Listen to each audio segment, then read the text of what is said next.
this week's parasha, this week's portion, and the weeks to come until the end of the book of Genesis are very, very central to one of the deeper objectives and that the Jewish people need to, it's a challenge that we need to overcome. And it's actually, I think it's deeply something that God wants us to rectify and fix, that is still with us. And that is, deep discord and infighting and actually hatred, right? Between brothers, between Jews, one against another. And how we have to try to uproot that and really bring to the opposite of that. And but obviously the Torah is also a message to everybody, to all people, particularly the book of Genesis. So, and all types of, as we know, said so many times, any type of rational and moral lessons are for all. And so clearly these parshas, these portions, are here to teach us the dangers of discord, the dangers of infighting, and that really needs to be fixed. And when I say fixed, I mean to say going above and beyond. I mean to say forgiving when maybe you'd think that according to the letter of the law, I don't have to. In other words, going out and seeking peace beyond what would be required. And kind of a little bit bending over backwards and looking the other way to bring peace and to take maybe a bit of a humiliation and to bring peace. In other words, what I'm saying is self-sacrifice for peace. Self-sacrifice for unity. I think it's a very rational thing too, by the way. I mean, I've actually often thought about it in my own, among family. And I think it's something people used to understand a lot better. Cheyenne says, obviously, Israel, yes. And we're taking that a little bit farther now, but look at this very just simple kind of rational. I mean, people often experience this with their children as they get older. Things that they have to maybe overlook if they have sense, if they want to keep a good relationship with their children. At a certain point, you have to stop, trying to press them or criticize them and things that you don't like because they've taken a slightly different path. Because you know what, they're not gonna visit as much. They're not gonna listen. They're just gonna get annoyed. So there really isn't any point to it. So that's maybe a little bit of a side point, but what I mean to say is that for the sake of peace within the family, for the sake of unity, that people should continue to work together and help each other. If we constantly point out everything we don't like about people in our family, whether it's children, a husband, or more distant family, it causes tremendous rifts. And I think just that everybody has someone in their family who's in a fight and a feud with someone about something that they said at a wedding, 25 years ago, 40 years ago, and they still don't like them. I mean, that is the danger of being a stickler about being insulted, or someone, or in other words, what I'm saying is of standing on principle when people feel, no, that's not right, they shouldn't have said that to me, that was very wrong what they did, blah blah blah blah blah blah blah. Well, it's very wrong. The thing is to hold and to strengthen a dispute is even worse. Stop, let it go. Let it go. It's because why? Because it's more important that people should be at peace and work together and be able to talk to each other than the fact that the person, didn't bring you a gift, brought you a cheap gift at the wedding of a kid or a birthday or this or that. I mean, it's never ending. We can't really be close with anybody if we have all these expectations and then people don't live up to them and then we're angry with them. We'll end up very alone. It's not a way to live.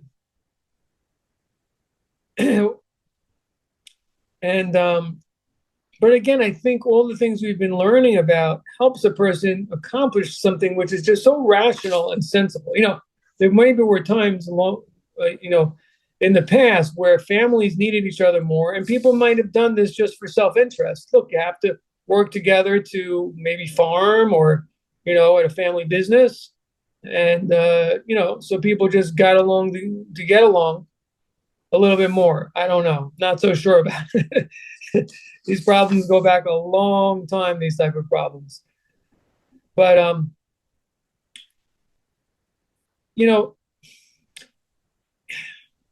again, if a person has a relationship with Hashem, if a person has this religious mindset that we talk about so much, if a person says the blessings in the morning, and with meditation, understands that they've been given so much, and that there's a God that loves them, and has a plan for them, really. And often, even though they don't understand it, it can be sometimes difficult, but that there's an ultimate truth, a true good out there that's coming their way. God is trying to communicate with them and lead them and give them. But yeah, again, even in a very practical way, we've said so many times, all the good that we've had, everybody here, everybody in this room, anybody who's going to be listening to this who speaks American English, has less an innumerable amount of things to be thankful for. Being born here, this age, this time, people, you could talk about a lot of things not to be thankful for, but how about looking about what we should be thankful for? That's often what people don't do. Anyway, I've talked about this so many times, but the reason I bring it up here again is simply because when you have that attitude, it's a lot easier if you're coming from gratitude and you feel more of a wholeness within yourself because God, is with you and is like a second parent to you. You don't have this void and need of all these expectations from people around you, which people will never satisfy everything that you need. It's just never going to happen. So stop trying to get it because you're wasting your time.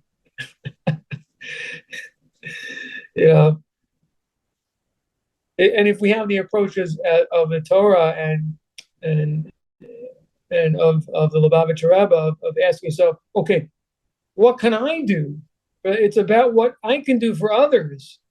And that gives me something rich and something, a treasure, an eternal treasure by doing for others. And you start from that perspective as opposed to thinking, what do they owe me?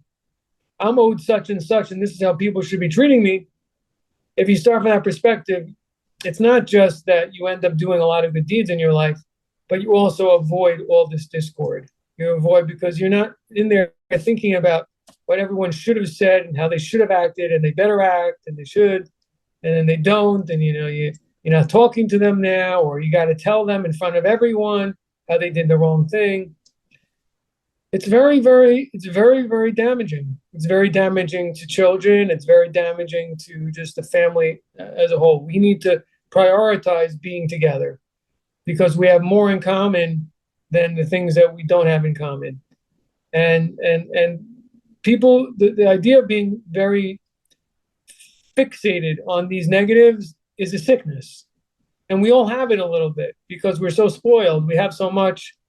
And we were born into it like that, and we take it all for granted, and we so many reasons why, but it's very it's not true. It's not true. It's not reality. It's only focus on what we don't have is not honest. And to be upset about all things we don't have, when we have, so many people, I don't know. So there's so many things to be thankful for, and just put a smile on our face, and let's be in that place and feel that richness of the things we have and appreciate the things we have. But again, it's all tied together because when a person has a relationship with Hashem, with God, and is studying Torah and praying, and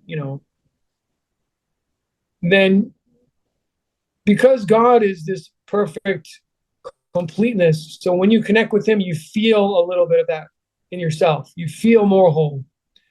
You feel more at peace, because when you touch on the infinite, there's no like just an edge of an infinite, and you're getting the whole thing.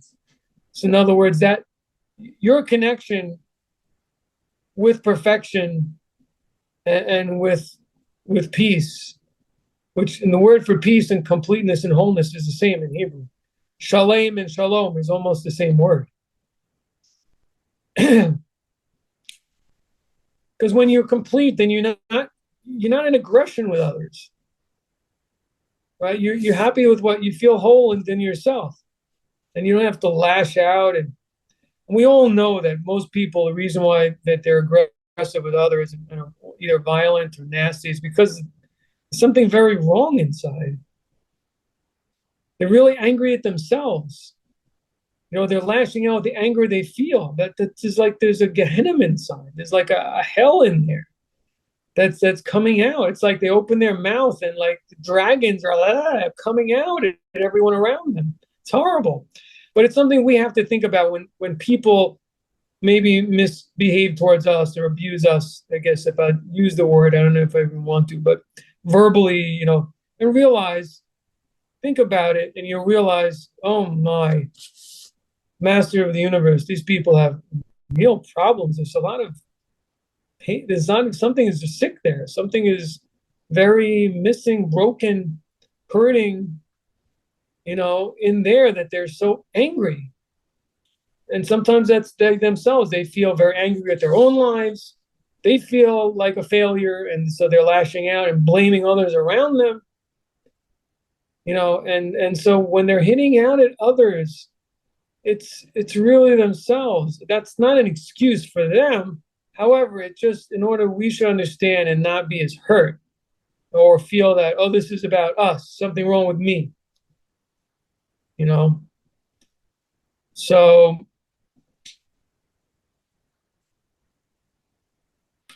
Rav Nachum talks about it a lot, but it's also in Chabad Hasidus and other places, and just is that a small person gets angry about small things.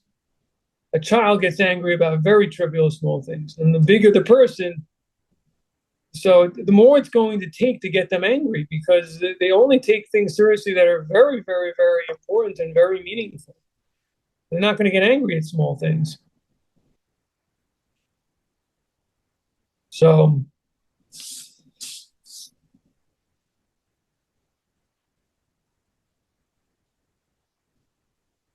I think it's really, look what happens to the tribes. Look what happens to Jacob's sons.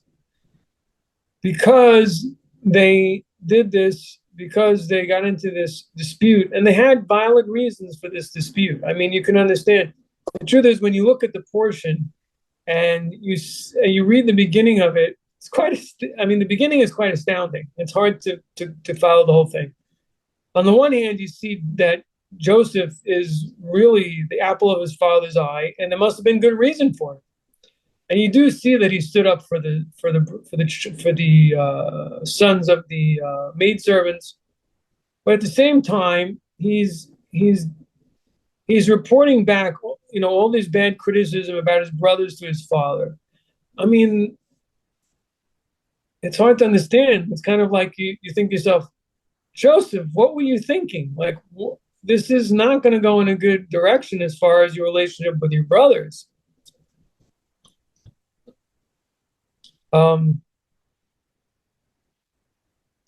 Clearly he felt they were doing things wrong that he wanted his father to fix. The translation that I saw was that, he just, anything they did wrong, he reported to his father.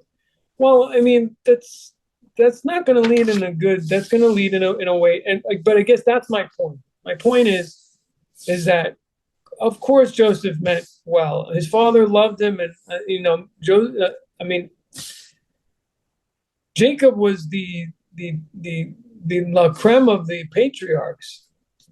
They say that the sages say that the facial image of Jacob was like the facial image of Adam. Like he had turned to such a state of, spiritual, moral perfection. So he didn't love Joseph for no good reason. I mean, Joseph, and as Rashi says, he transmitted the bulk of his Torah to Joseph. So of course, Joseph was on a high level, and maybe in a certain sense, he was superior to his brothers in intellect and knowledge of Torah. And maybe that's the reason he was reporting to his father that maybe they were doing certain things, maybe they weren't quite. Although Rashi seems to explain that Joseph was mistaken.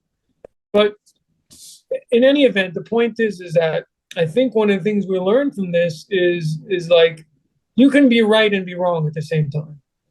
He was right, but something wasn't right, because if he was right, then this whole situation of the children of Israel going down to Egypt, maybe it wouldn't have happened.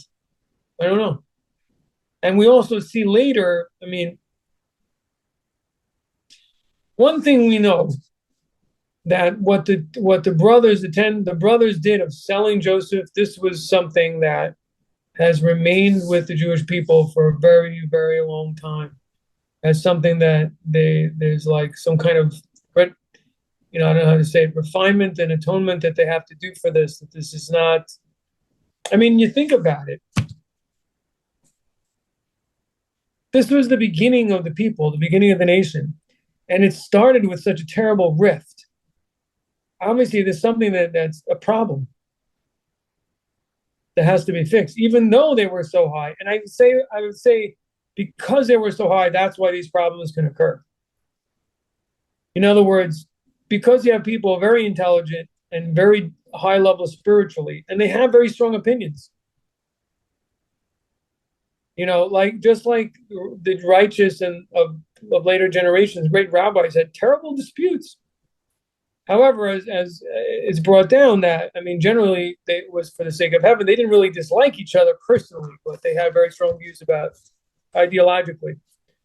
But that's the point too, is that, but what I'm trying to bring out is that great people have great disputes. They differ. I mean, different minds have different, and people also can get upset about things. And obviously Joseph saw things in his brothers that he felt he had to say something about.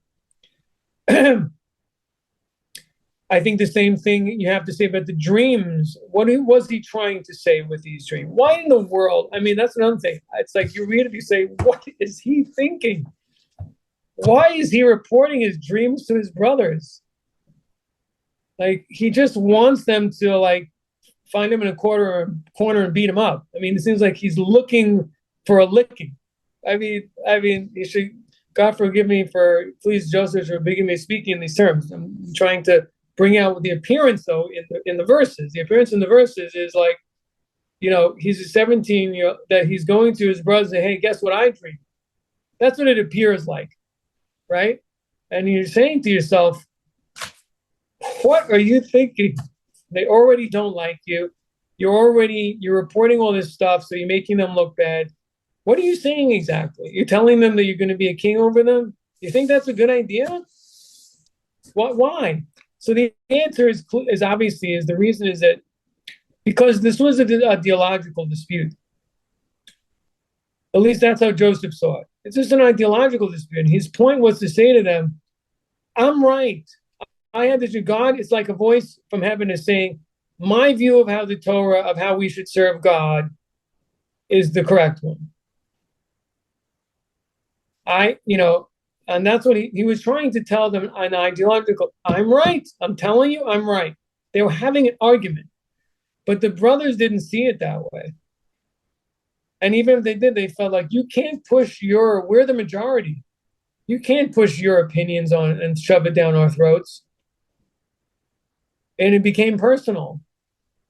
That's why the Torah doesn't tell us the ideological, because it's not important.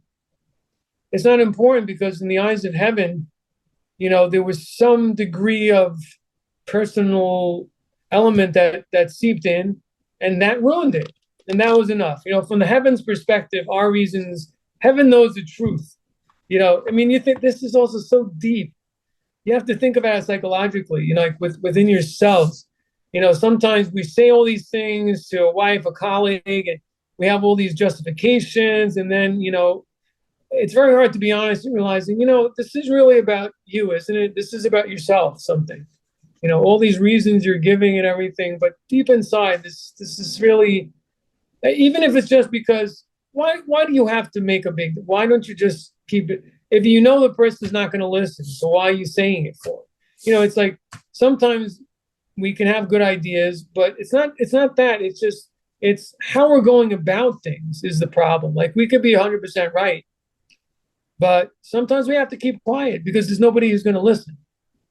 Just to make a fight, I have an opinion. I'm going to write. So you know what? You write it down in a book, and maybe generations from now, teach it to your children, and maybe someone. In other words, my point is, if you tried, and here Joseph has tried to communicate with the brothers, and they've rejected his approach. They don't agree with his approach. What exactly was his approach is another question. One very I would say popular or common understanding, and I think you see this from later on, it's only something that we can tell later, is that Joseph believed in engaging in the world, and he believed in, developing a relationship with God that allowed you to engage and still remain true. And the other brothers said, no, that's not our approach. Our approach is we're shepherds. We keep a little bit aloof from the rest of the world because otherwise we'll be affected. And that's the right approach.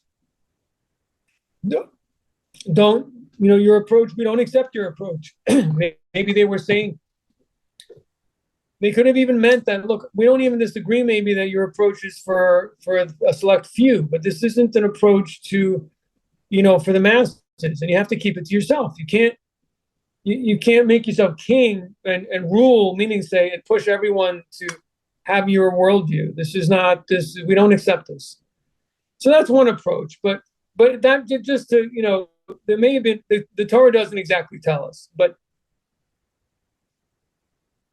the point is that they were talking about an ideological point, and the brothers, they didn't agree, and they didn't believe in that he should put, and it's interesting, they're actually right in the sense that we go after the majority, right?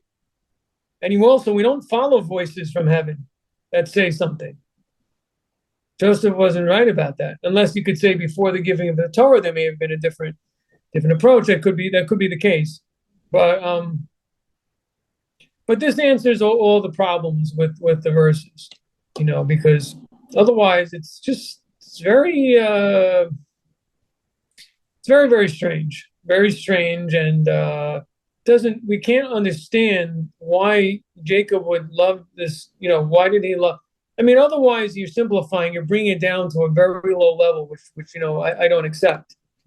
Just to say that, basically you have to go about saying Jacob, loved Joseph because he was Rachel's son. You make it into a Greek story, and this isn't a Greek story. This is a Hebrew. This is a Jewish story. And there we read it according to the Masorah of the rabbis. Otherwise, you're bringing it down to the level of, of the Greeks, God forbid. And this is forbidden. This we won't do. And so in other words, the point is that clearly Jacob loved Joseph because he was on a high level. And therefore we're left with this question. Well, then why is Joseph harassing his brothers and behaving like this? What's happening here? And that's why I say I think we must say that it's an ideological dispute. And even so, the Torah tells us that it was unacceptable. The Torah is teaching us this lesson that it leads somewhere that's not good. And it's not because they had a dispute. It's the way they behaved about the dispute that's the problem.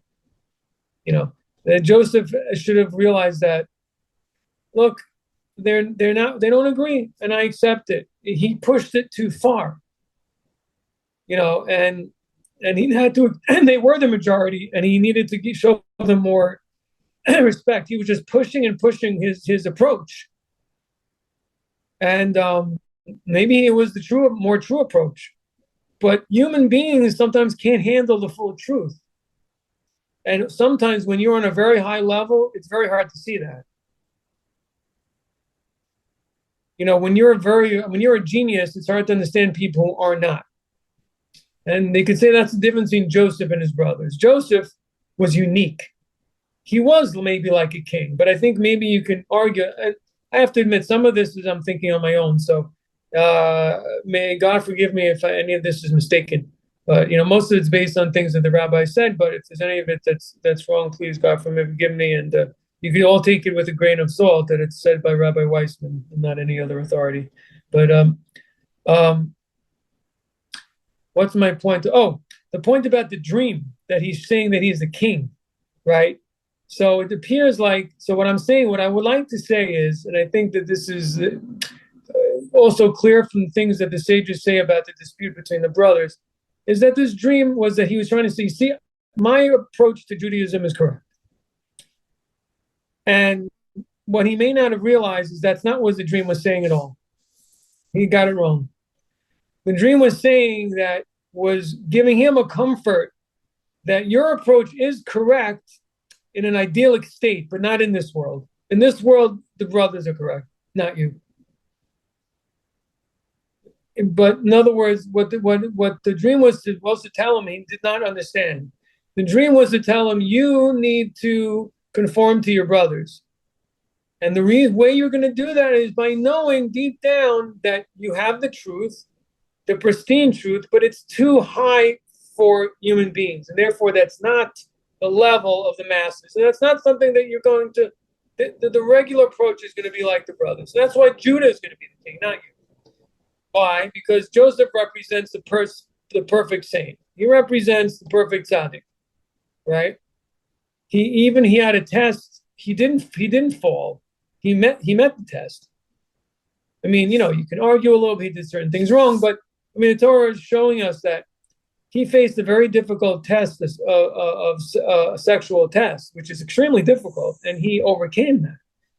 He even though it put himself in a lot of trouble, that was a big self-sacrifice he made, and he did it anyway. He knew that he could get in tremendous trouble. That was his mistress.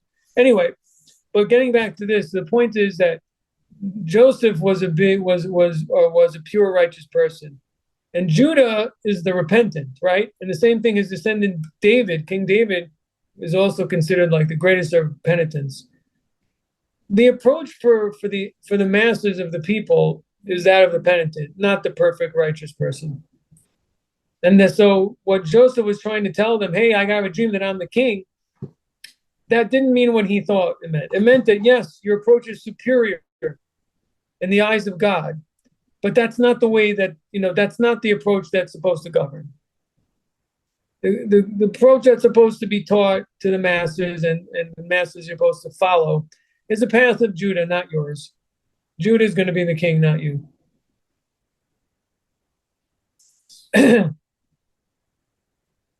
So, I mean, he didn't know that yet. No one knew that yet because Judah didn't fall and make a mistake. And interestingly enough, Reuben did do something off color, and he was repenting for it at the time when during some of the time this was going on, this dispute. That's another point, but it's not for tonight. There's another point about that, but it says that Reuben disappeared when Joseph was sold by his brothers, and he returned. So Rashi says, where was he? So there's two interpretations of where he was. I think one is that it was his day to serve his father. The other one is that he was busy with his penitence. He was busy with his sackcloth and fasting because he mixed up his father's bed, which the verse again is very harsh about. Our Masorah, our tradition is that he did not sleep with his father's concubine, with his father's maid servant, with Bilhah. He did not do that. And it makes sense that that's correct because he's not brought to task about it. And immediately in the same verse, it says, it counts all the brothers as equal and everything. And he's never really, so, but the fact is he disrespected his father in a very serious way because of his reaction to, I think he took his father's bed out of Bilhah's tent.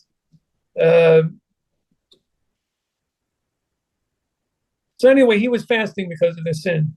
I mean, you can just imagine a little bit like what kind of people we're talking about. One time he was disrespectful for his father. He's been fasting for years about this.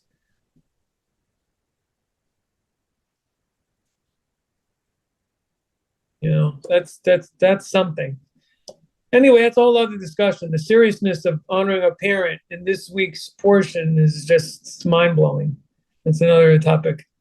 Talking about how Jacob was punished for the 22 years he wasn't with his father. And you ask yourself, but he was busy. He was raising children, and he was where his mother sent him. So why is he punished? It's unbelievable. It shows you, like, for the patriarchs, even that somehow he didn't do that. That was wrong somehow. It needs a whole other class to try to understand why he was punished for those years when he was busy raising children, which is his own command, right? Raising children, he had wives, he was working. You can argue about the year he spent the time he spent in Sukkot when he returned to the land of Canaan. That you could start asking, why did he stop there? Why did he go to Shechem? Okay, those are valid questions. Why didn't he return home to his father immediately? But the years that he spent, in Aram, at Laban's house, why is he being brought to task on this? It's really fascinating. Maybe because he didn't do what he could have. He didn't send enough messages. He didn't think about his father.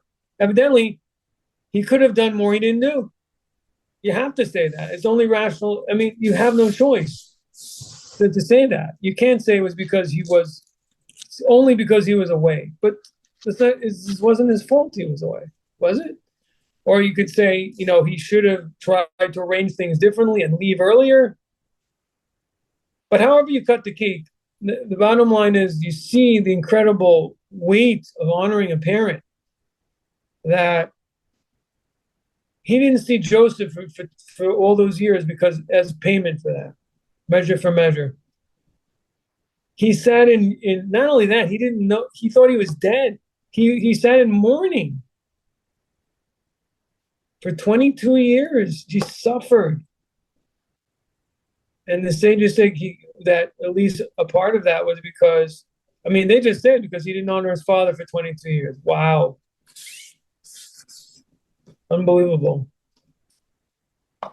It's really scary. We're so, as Americans or modern people, like a parent. We don't really know what it means to honor a parent, like, maybe some other cultures. We don't really know what that means. We don't really have an honor culture in the first place, so it's foreign. All right. Anyway, so that's that.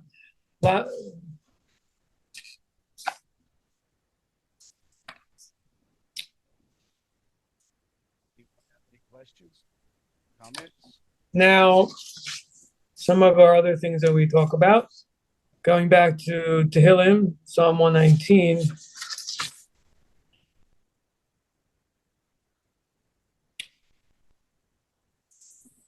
So we've talked about verse 5 quite a bit.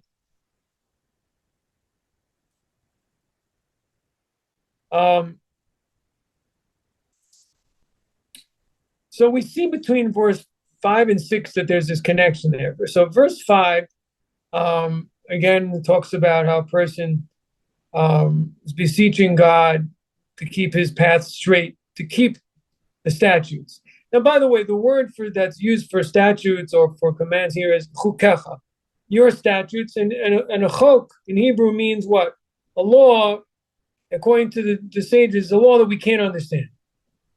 It's something that is engraved, because the word chok also is related to the word for engravement, for an engraving. So it's something that you have to keep, even though you don't understand it. Something that it's despite, in other words, it's something, just like something engraved doesn't change with the weather and everything. You just have to keep this, even though you don't understand it. So the Malbim, just actually in passing, mentions the fact that his approach is that a statute, I'll call it that word, the chukim, are laws that they do have a reason. We just don't know the reason. God knows the reason. There are reasons there, but they're known to God, not to us. They're not just no reason.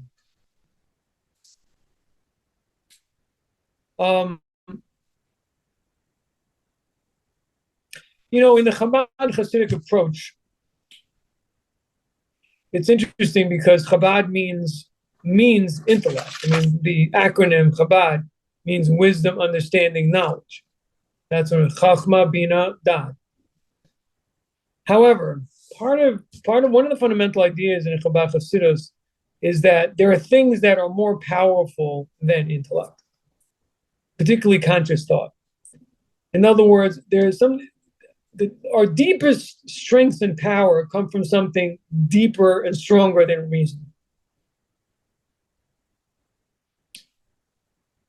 I got a question, and since I didn't ask if anyone had any questions in my discussion, which I should have, but please forgive me for not, I'm going to take it, and maybe I should have also stopped to ask if anyone had any questions on that long monologue about Joseph and his brothers or something. I had a question. Where is it here?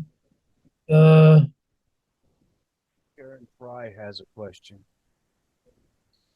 Chat. Also, Here we are. Chat. It says, was part of Jacob's, this is from Sharon, was part of Jacob's suffering not knowing Joseph was alive? And the fact that Joseph never tried to tell him, no, he was, yes, of course. Yeah, yes. He suffered because he didn't know that. Yeah, well, it was a very strange situation. In a certain sense, you could have to ask yourself, why didn't he know that Joseph was alive? So he thought that Joseph had perished, that he was, what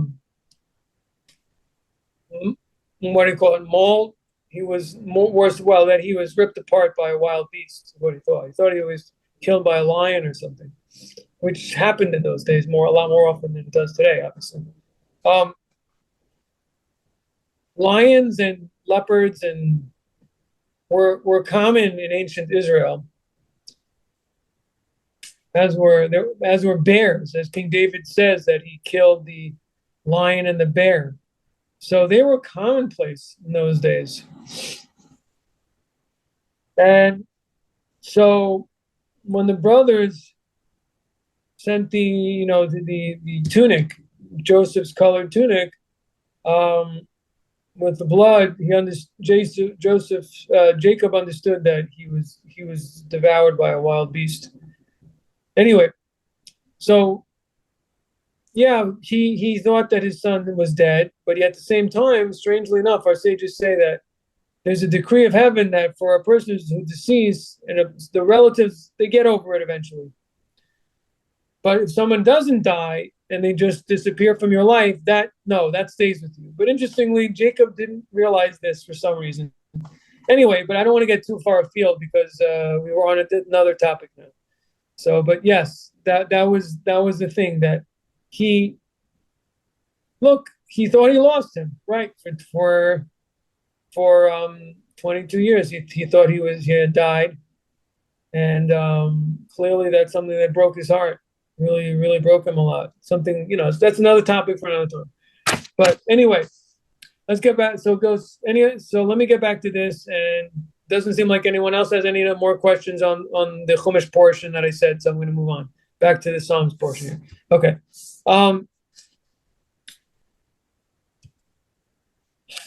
So again, statutes are things that they have no reason, but they have a reason before God. And there's another approach too that ultimately they come kind of from a higher place than even reason. In other words, they're dictated by something even higher than reason. In a certain sense, you could say that about all the commandments too.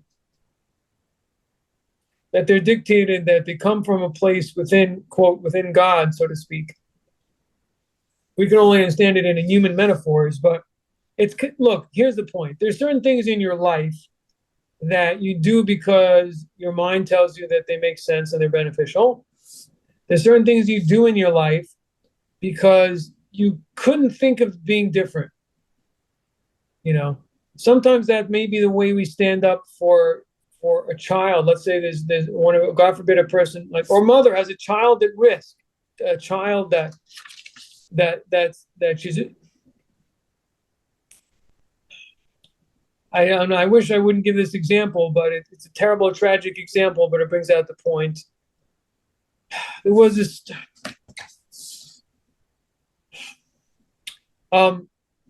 If a mother sees their child, God forbid, fall into the water, an infant, and she doesn't know how to swim, she may just dive in after it also. Because it's coming from somewhere deep inside that she has to save that child. She doesn't think about it. She has to do whatever she can, even if it doesn't make sense. So the idea in Chabad that is really a repeating theme is that there's a deeper impetus sometimes, there's deeper reasons for things than reason. And that reason always has a counter argument. There's always a counter argument. Once there's a reason, also the idea of reason is I'm not doing something because of the thing itself. I'm doing it because of what it brings about. That itself is something that's a little bit causes a lacking. In other words, if I'm explaining to you why I'm doing something, that means I'm not doing it because of the thing itself. I'm doing it because there's some objective. So there's something a little bit missing.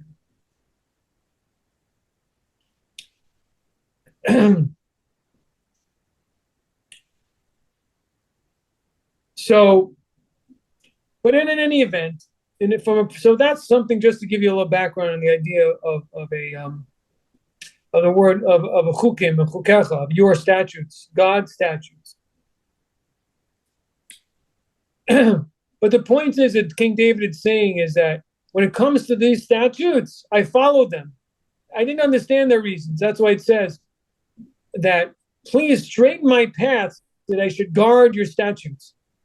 So why does it talk about following the statutes, meaning walking and doing them, as opposed to other commandments? Because here you can't be busy with the reasons. You can't understand the reasons. They're beyond reasons. So you're busy with just carrying them out and maybe knowing them well enough to understand how they need to be carried out.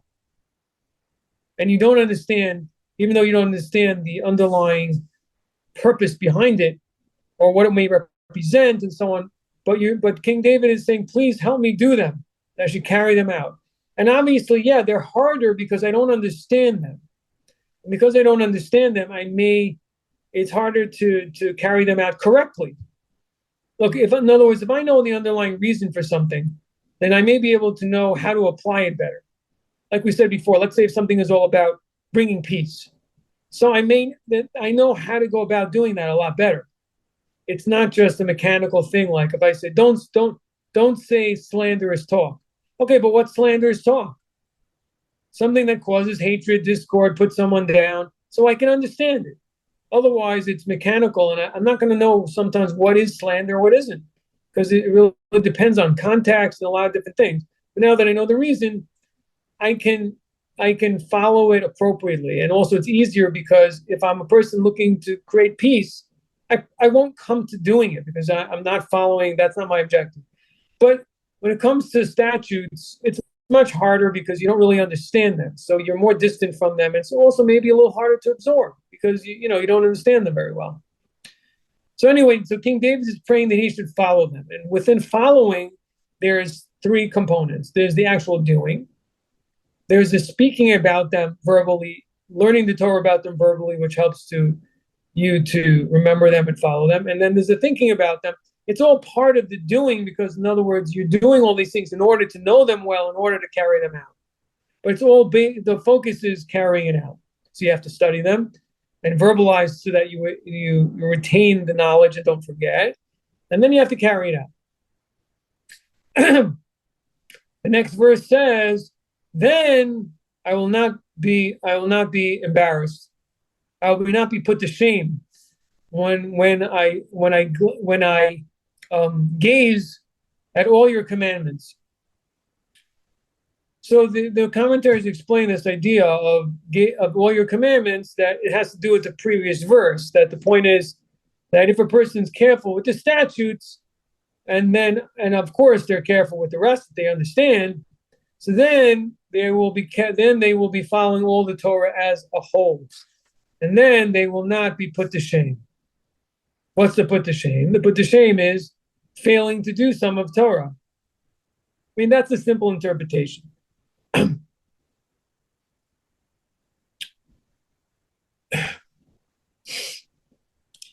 I mean, there's a couple of deeper points here.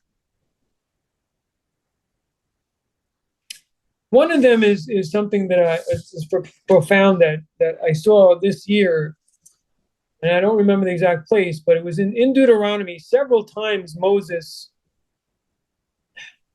and maybe if I have a chance, I could try to find where, but you could try to look it up yourselves, try to find the spot maybe on a computer or something. But there are several times Moses says, "Ushmartem et hamitzvah," or mitzvah. He says, and you should keep the commandment, singular. And the question is always, which one? What is he talking about? Which commandment? Right? And there's also the famous verse that says, and that says, because this commandment that I command you today is not distant from you, etc., right? In Deuteronomy.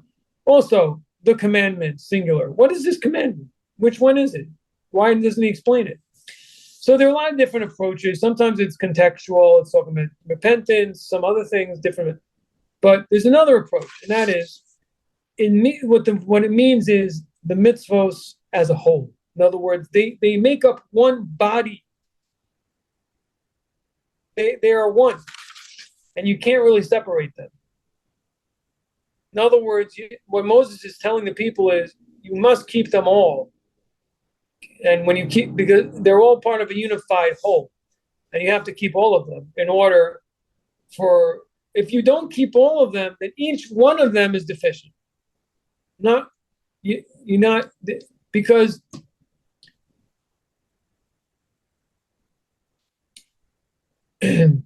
because when you have a piece of I don't know if this is the best example, but when you have a piece of a puzzle, you never lose their awareness that it's just a piece. It's not a whole. That's a deficiency. In other words, and that's what it's saying over here, that because it's this common problem that people tend to do the mitzvahs they understand, and they tend to be weak about the ones they don't understand. King David's saying, no, I didn't do that. And now I'm not ashamed to gaze at the commandments. Because if I did do that, if I was missing, they'd all be missing.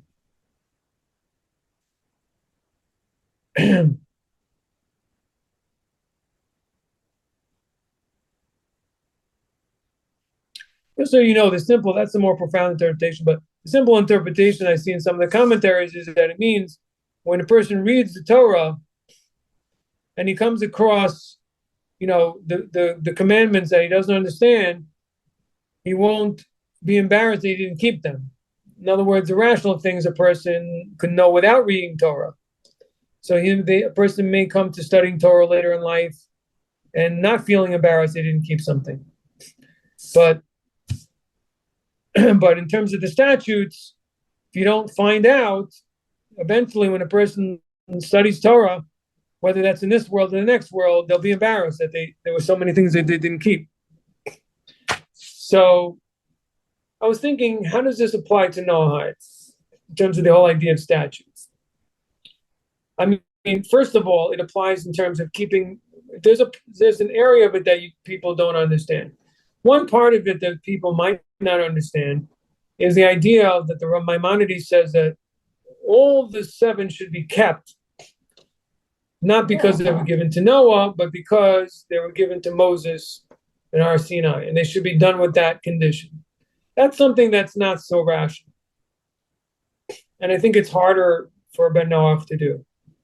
Because again, you're connecting to the children of Israel. And I think there may be a tendency, at least for maybe some people, to feel like this is our thing. Why do we have to get involved with them again? So to speak, or something. The point is, it demands a certain humility, and it demands, um, again, acceptance of a tradition. It's not rational why it has to be done that way. Rational is it's moral. You shouldn't hurt others, etc., etc. As many times I have heard people, Bnei Noah say that this is, this promotes peace and this is the moral way of living. But this condition is not needed. It's not a needed condition. Yet Maimonides says that in order for it to fulfill them properly, they need to be kept with this condition. So that's a kind of a statute that the Bnei Noach have, because it's beyond the rational requirement.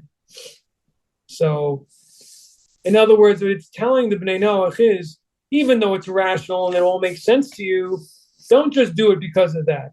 Do it like a statute. Do it because Moses said so, because God said so. Isn't that really what it's saying? And there's so this is really, it's fascinating because it comes back to an idea that the Lubavitcher Rebbe writes about in some of his Hasidic discourses, which is that when the Torah refers to statutes, it's not just referring to the ideas that we usually think of statutes, meaning laws that we can't understand, but all the mitzvahs in a certain sense are statutes. All the mitzvot. In what sense? What we just said. They need to be kept because they're the will of God. Not because you understand them, because they make sense morally, because it's good for social cohesiveness and so on. It needs to be kept because it's God's will. And so all mitzvot, all commandments have this in common. All God's instruction, that they need to be kept because they're God's will, not because we understand them. Even though we don't understand them, doesn't matter. That shouldn't be the underlying reason. And so that element of statute applies to Bnei Noach also. So that's very fascinating. So this concept is a unifier. The concept of doing all the mitzvahs because they're God's will is something that all commandments have in common, and it's the thread that connects them all and makes them one body. All right, so questions, comments?